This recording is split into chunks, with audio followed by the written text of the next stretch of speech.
بہت اس کے اوپر آج کیمپین چلا رہے تھے کہ جی مرزا آفریدی کو کیوں نہیں دیا جا سکتا ٹکٹ، اس لیے کیونکہ انہوں نے 9 مئی کی مذمت کی. تو جی 9 مئی کی مذمت تو سب نے کی تھی، تو اس میں کون سی ایسی بات ہے کہ اس وجہ سے ان کو جو ہے وہ ٹکٹ نہ دیا جائے. بلکہ کچھ نے تو یہ بھی کیا ہوا تھا کہ ایون خدیجہ شاہ کی تصویر لگائی ہوئی تھی یا ایک دو اور لوگوں کی کہ جی دیکھیے انہوں نے بھی تو 9 مئی کے بعد پارٹی کو ابینڈن کر دیا تھا، اس کے بعد پھر بھی یہ واپس بھی آئے ہیں اور کام بھی کریں، ان پہ تو کسی کو اعتراض نہیں ہے، تو مرزا آفریدی پہ کسی کو کیوں اعتراض ہے. تو اس کا تو بہت ہی عجیب و غریب ویسے صورتحال ہے کہ مطلب آپ اب کھل کے یعنی آپ کہہ سکتے ہیں کہ یہ بات پھر سامنے آ رہی ہے کہ مرزا آفریدی صاحب کو سینیٹر بنوانے کے لیے ایک پوری کوشش کہیں نہ کہیں جاری ہے، اور اسی وجہ سے ان کے حق میں یہ جو ہے وہ بات چیت کی جا رہی ہے. تو مرزا آفریدی صاحب جو ہیں یہ نہ صرف پارٹی کو چھوڑ گئے تھے بلکہ اس کے بعد تو یہ بیرون ملک بھی میرا خیال ہے چلے گئے تھے، ان کی کچھ تصاویر ایسی موجود ہیں. جبکہ دوسری طرف خدیجہ شاہ صاحبہ ان کے اوپر ایک پریشر تھا اور اس وجہ سے وہ سب نے دیکھا، پریشر تو چلے مان لیا مرزا آفریدی پہ بھی ہوگا، لیکن اس کے بعد انہوں نے کوئی ایسی چیز نہیں کی جس سے یہ لگے کہ انہوں نے کوئی بڑی پرابلم والا ٹائم نکالا یا کوئی انہیں بڑی مشکلات کا سامنا کرنا پڑا. جبکہ خدیجہ شاہ صاحبہ جو ہیں اس ایک جو زبردستی ویڈیو بنوائی بھی گئی تھی اس کے باوجود بھی وہ جیل میں رہیں، کئی ماہ رہیں، انہیں ایون وہ ادھر کوئٹہ کی جیل میں بھی شفٹ کر دیا گیا تھا اور بڑی مشکل سے ان کی بیل ہوئی اور سٹل وہ جیل ٹرائل بھگت رہی ہیں. ابھی تک بھی وہ اس سے یہ نہیں کہ بری ہو کے بڑے مزے سے کوئی بیٹھ گئی ہیں. پلس ان کے پاس فی الحال کوئی عہدہ بھی نہیں ہے اور نہ ہی ان کو کوئی اس وقت عہدہ دیا جا رہا ہے. تو ایسے میں ان کے ساتھ کمپیریزن کرنا تو یہ ایک بالکل ہی عجیب بات ہے. پھر دوسرا یہ بھی بات ہو رہی ہے کہ جی یہ جو اون عباس بپی صاحب ہیں انہوں نے بھی، لیکن یہ مرزا آفریدی صاحب کی تو باقاعدہ نواز شریف صاحب کے ساتھ ان کے ساتھ کھڑے ہو کر مطلب وہاں پہ بھی ان کی محفل میں بھی وہ جا پہنچے تھے. تو بہت سے لوگ ایسے پی ٹی آئی کے ضرور ہیں جنہوں نے کسی مجبوری کی وجہ سے اس وقت پارٹی چھوڑنے کا اناؤنسمنٹ ضرور کیا ہو، لیکن ضروری نہیں کہ وہ کسی اور جا کے جماعت کا بھی حصہ بن گئے ہوں، اور یہ بھی ضروری نہیں کہ اس کے بعد ان کی مشکلات ختم ہو گئی ہوں. تو یہ کیس ٹو کیس کافی چیزیں جو ہیں وہ مختلف ہیں، ہر کسی کا کیس ایک جیسا نہیں ہے اور اس لیے اس کو ایک جیسے طریقے سے ٹریٹ بھی نہیں کیا جا سکتا. لیکن مرزا آفریدی صاحب کی سفارش لگتا ہے جی خاصی تگڑی ہے، اسی وجہ سے ان کے حوالے سے جو ہے وہ کافی سوشل میڈیا کیمپین بھی چلانے کی کوشش ہو رہی ہے. لیکن کیمپین تو خیر ان کے خلاف بھی ایک بھرپور تگڑی چل رہی ہے. جو social media P T I کا جنرلی اس وقت تگڑا نظر آتا ہے وہ تو بہت اگینسٹ ہے مرزا آفریدی صاحب کے اس ٹکٹ کی نامزدگی کے حوالے سے، اور اس سے زیادہ انہیں اس بات سے تکلیف ہے کہ بھائی یہ تمام لوگ کس چکر میں پڑے ہوئے ہیں اور اپنے ٹکٹوں اور یہ وہ ان سب چیزوں پہ فوکس کر رہے ہیں، اور وہ عمران خان کی رہائی پہ کیوں بات نہیں کر رہے، اس کے لیے اسٹریٹجی کیوں نہیں بنا رہے. جو مین کام ہے آپ کا پہلے آپ اس کو تو ڈن کریں، اس کو تو آپ حل کریں مسئلے کو. اس کے بعد یہ تو بعد کی باتیں، یہ تو جب عمران خان صاحب رہا بھی ہو جائیں گے اس کے بعد بھی یہ لڑائی جھگڑے تو چلیں گے کہ جی اس کو ملنا چاہیے تھا، اس کو نہیں ملنا چاہیے تھا. لیکن اصل بات تو یہ کہ جو مین ٹارگٹ ہے اس سے آپ لوگوں کا دھیان نہیں ہے اور آپ ان چکروں میں پڑے ہوئے ہیں کہ جی کس کو ٹکٹ دینے اور کس سے پیسے بنانے ہیں. کیونکہ جیسے میں نے کل بات کی تھی کہ یہ جو ٹکٹ وغیرہ اس کے اوپر پیسے اتنے بننے شروع ہو گئے ہیں تو پورا ایک خرید و فروخت کا مرکز بن چکا ہے اور دھندا شروع ہو چکا ہے باقاعدہ. تو یہ ساری صورتحال ہے. اس کے علاوہ جو سب سے امپورٹنٹ بات ہے وہ یہ کہ آپ پنجاب کے حوالے سے اگر آئے ہیں، آپ کہہ رہے ہیں ہم مشاورت کر رہے ہیں احتجاج کے حوالے سے، تو یہ کیسے ممکن ہے کہ جو پنجاب کی مین شخصیت ہیں اس وقت، چیف آرگنائزر ہیں، جو ایک طرح سے پنجاب کی صدر بھی ہیں پی ٹی آئی کی ایک طرح سے، ان کے ساتھ آپ مشاورت نہ کریں، ان کو آپ اس طرح کے کسی اجلاس میں شامل نہ کریں. مطلب وہ بندی جو ہر شہر، ہر تحصیل، گاؤں گاؤں جا رہی ہے، ہر بندے کی وہ وہاں پہ جا کے تنظیم سازی مکمل کر رہی ہے اور وہ جا کے پرسنلی کارکنوں کو موبلائز کر رہی ہے، گلیوں بازاروں میں کل سارا دن وہ جو ہے گرمی میں خوار ہوتی رہی ہے، اس کو آپ جو کہ عوام میں پھر رہی ہے، جو کہ آپ کی پوری تنظیم کے ساتھ کنیکٹڈ ہے، اس کو آپ جب تک بیچ میں نہیں بٹھائیں گے تو آپ کون سی مشاورت کریں؟ یہ اس بات کی کوئی لاجک آپ کو سمجھ میں آتی ہے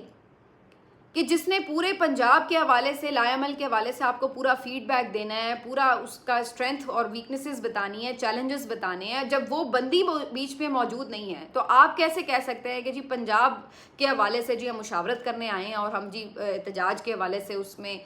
پوری اسٹریٹجی ڈسکس کر رہے ہیں؟ یہ کیسے ممکن ہے؟ کل بھی یہ کہہ دیا گیا جی یہ پارلیمانی پارٹیوں کا اجلاس تھا، اس وجہ سے وہ شامل نہیں تھی، جبکہ بہت سے ایسے لوگ موجود تھے کل بھی اجلاس میں جہاں پر ڈنر میں، جہاں پر یا قوالی نائٹ جو بھی آپ کہہ لیں، کہ جو کسی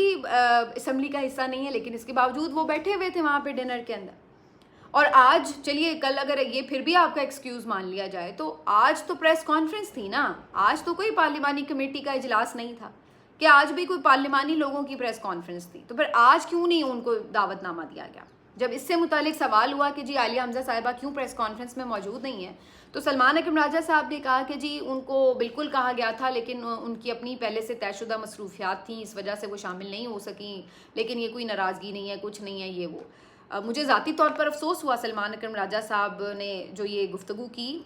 ہو سکتا ہے ان کے پاس صحیح انفارمیشن نہ ہو, یا یہ بھی ہو سکتا ہے کہ وہ انفارمیشن کے باوجود انہوں نے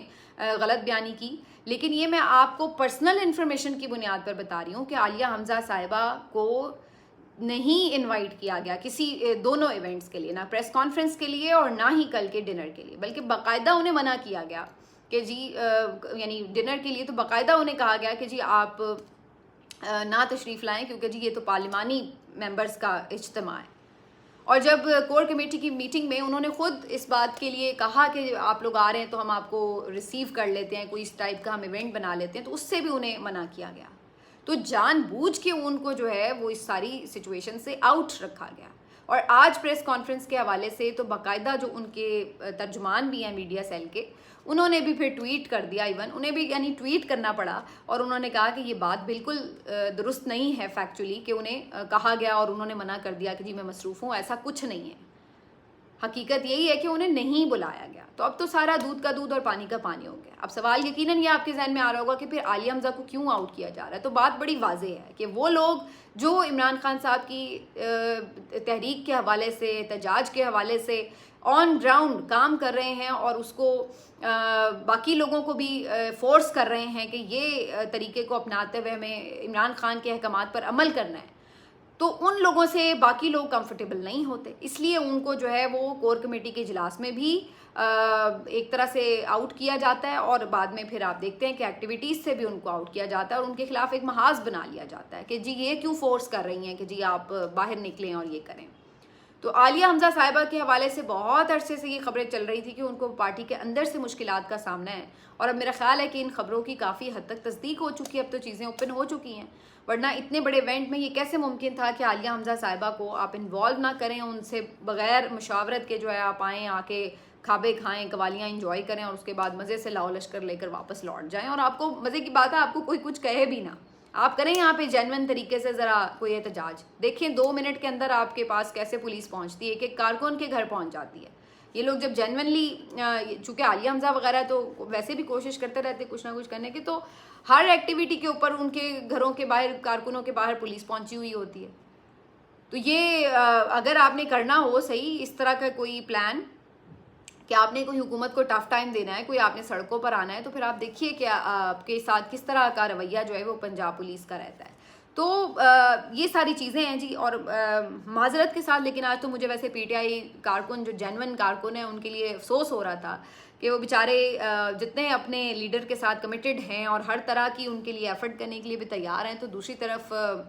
جو پارٹی ہے اس کی وہ سیریسنس دکھائی نہیں دے رہی, اور نہ ہی ان کی طرف سے وہ ایفرٹس نظر آ رہی ہیں. تو بہرحال جی یہ ساری کہانی تھی جو یہ پورا دورہ تھا. اب ذرا میں اگلی خبر فٹافٹ شیئر کر دوں. ذوالفقار علی بھٹو صاحب کے جو پوتے ہیں اور ذوالفقار جونیئر جن کو کہا جاتا ہے, انہوں نے ایک نئی پارٹی بنانے کا اعلان کر دیا ہے, اور اسلام آباد میں اس سلسلے میں انہوں نے ایک کارنر میٹنگ سے خطاب بھی کیا. اچھا وہ جو میں منظر دیکھ رہی تھی مجھے بڑی حیرت ہو رہی تھی, تھوڑے سے لوگ تھے, کوئی 100-150 ہی ہوں شاید, اور دوسری طرف بلاول بھٹو ہیں جو کہ مطلب پوری ایک حکومت سنبھال کے بیٹھے ہیں, اور ان کے ساتھ پوری پارٹی بھی کھڑی ہوئی ہے. تو میں یہ سوچنے پہ مجبور تھی, کہ آپ اندازہ لگائیں کہ جو ذوالفقار علی بھٹو کی آگے